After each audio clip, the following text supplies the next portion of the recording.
बाबरी मस्जिद, उसके बाद मथुरा और काशी, उसके बाद आज एक और नया नाम इसमें जुड़ गया है।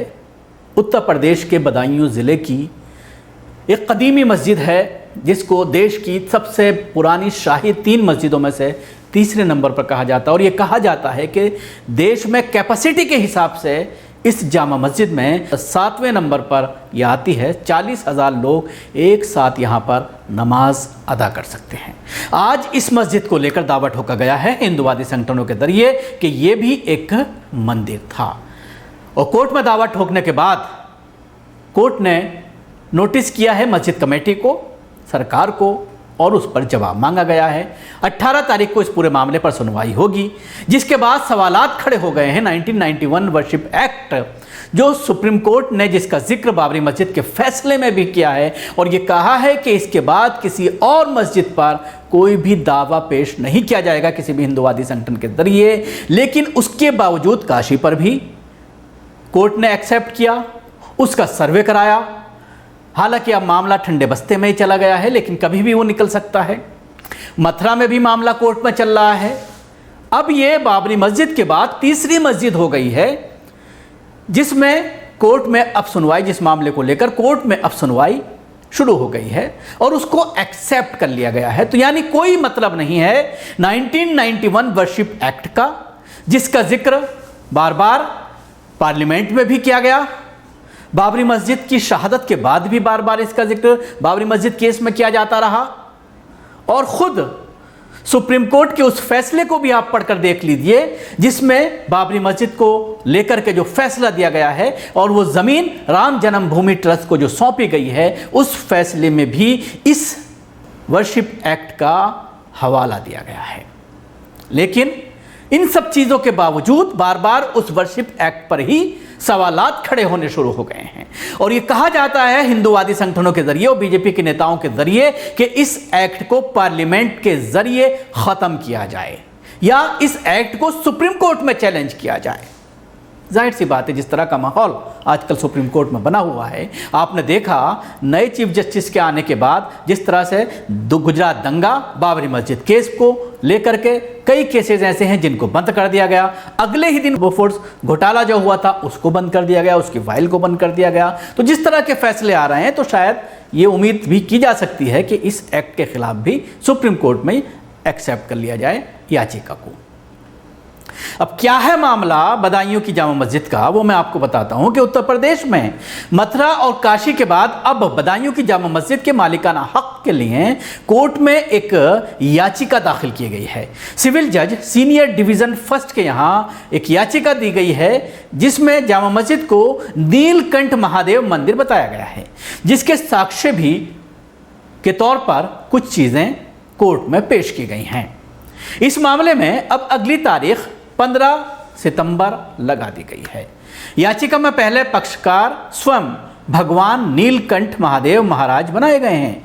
इसके अलावा कुछ हिंदू संगठन के नेता भी मामले में पक्षकार हैं। उनके मुताबिक जामा मस्जिद को राजा महिपाल का किला व नीलकंठ महादेव का मंदिर होने की बात अदालत में दाखिल याचिका में रखी गई है। याचिका को शुक्रवार को अदालत में दाखिल किया गया, उनके संज्ञान में लाया गया। याचिका में वादी ने कहा है कि ऐतिहासिक पुस्तकों में मस्जिद के नीलकंठ महादेव मंदिर होने के जिक्र का हवाला दिया है। वहीं सूचना व जनसंपर्क विभाग द्वारा प्रकाशित कराई जाने वाली पुस्तक में दिए गए इतिहास में भी इस तथ्य के होने का तर्क रखा गया है। अब यहां थोड़ी सी इतिहास की बात कर लेते हैं। अभी एक सोशल मीडिया पर एक बच्चों की एक किताब का छोटा सा 2-3 लाइनें काफ़ी वायरल हुई और उसको लेकर मीम्स भी बनाए गए, कुछ वीडियो भी वायरल की गई। उसमें जिस तरह से सावरकर के बारे में ये कहा गया कि सावरकर जब जेल में थे तो पूरी तरह से जेल में इस तरह से उनका कमरा था कि उसमें हवा भी नहीं आ सकती थी और एक बुलबुल उनके पास आती थी और घंटों वो बुलबुल से बातें किया करते थे। इस तरह से इतिहास बदला जा रहा है। एक छोटी सी मिसाल मैंने आपको पेश की। दर्जनों इस तरह की चीज़ें पाठ्यक्रम में डाली जा रही हैं और ये बात कही जाती है कि इतिहास, आरएसएस और संघ के लोगों के जरिए कहा जाता है कि इतिहास लिखने वाले जितने भी लोग थे वो लेफ्ट के लोग थे और उन्होंने इतिहास को तोड़ मरोड़ करके लिखा है। अब इतिहास को सुधारने की ज़रूरत है और बच्चों को नए तरीके से इतिहास पढ़ाने की ज़रूरत है। जो भारत का गौरवशाली इतिहास है वो पढ़ाने की ज़रूरत है। और जाहिर सी बात है, उसी तरह की एक इतिहास की किताब का हवाला कोर्ट में दिया गया और यह कहा गया कि उत्तर प्रदेश जनसंपर्क विभाग के जरिए यह किताब छापी गई है और इस किताब में इस चीज़ का हवाला दिया गया है। इसके अलावा वहीं देश पर आक्रमण करने वाले राजाओं के इतिहास के बारे में जानकारियां समेत कई अन्य तथ्य प्रेषित किए गए हैं, यानी इसमें लगाए गए हैं जो याचिका डाली गई है। बताया जाता है कि बदायूं की जामा मस्जिद देश की सबसे बड़ी मस्जिदों की श्रेणी में शुमार है और ये 7वीं सबसे बड़ी मस्जिद है कैपेसिटी के हिसाब से। जैसा कि मैंने कहा कि 40,000 लोग इस मस्जिद में नमाज अदा कर सकते हैं। आप टीवी स्क्रीन पर इसके शानदार तस्वीरें आप देख सकते हैं। दिल्ली की जामा मस्जिद के बाद देश की तीसरी पुरानी मस्जिदों में इसे शुमार किया जाता है। याचिकाकर्ता के वकील वेद प्रकाश साहू ने बताया है कि हिंदू महासभा की तरफ से सिविल जज सीनियर डिवीजन की अदालत में याचिका दाखिल की गई है कि कथित जामा मस्जिद मस्जिद नहीं है बल्कि महादेव का प्राचीन ईशान मंदिर है। यह याचिका को कोर्ट ने स्वीकार कर लिया है। अखिल भारतीय हिंदू सभा के जिला संयोजक मुकेश पटेल ने बताया है कि कुतुबुद्दीन ऐबक के दामाद अल्तमिश ने राजा महिपाल को कत्ल कर दिया था और नीलकंठ महादेव के मंदिर को तोड़कर मस्जिद बनाई थी। ये महादेव शिव का मंदिर है जिसकी याचिका हमने दायर की थी, जिसको स्वीकार किया गया है। उन्होंने कहा है कि हमें इस बात की खुशी है।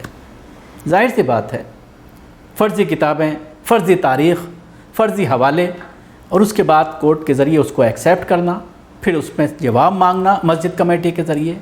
अब ये देखने वाली बात होगी कि 15 तारीख को इस पूरे मामले में आगे किस तरह की कार्रवाई होती है। हमारी निगाह इस खबर पर बनी रहेगी। जैसे ही इसमें कुछ अपडेट आता है तो फिर हम आपके साथ इस कुछ अपडेट के साथ फिर हम हाजिर होंगे और आपको बताएंगे कि किस तरह से इस पूरे मामले को आगे कोर्ट में चलाया जा रहा है और मुस्लिम पक्ष के ज़रिए क्या दलीलें कोर्ट में रखी गई हैं। शुक्रिया। आप हमारे चैनल को सब्सक्राइब करना ना भूलें, इसके साथ ही बेल आइकन ज़रूर दबाएँ। धन्यवाद।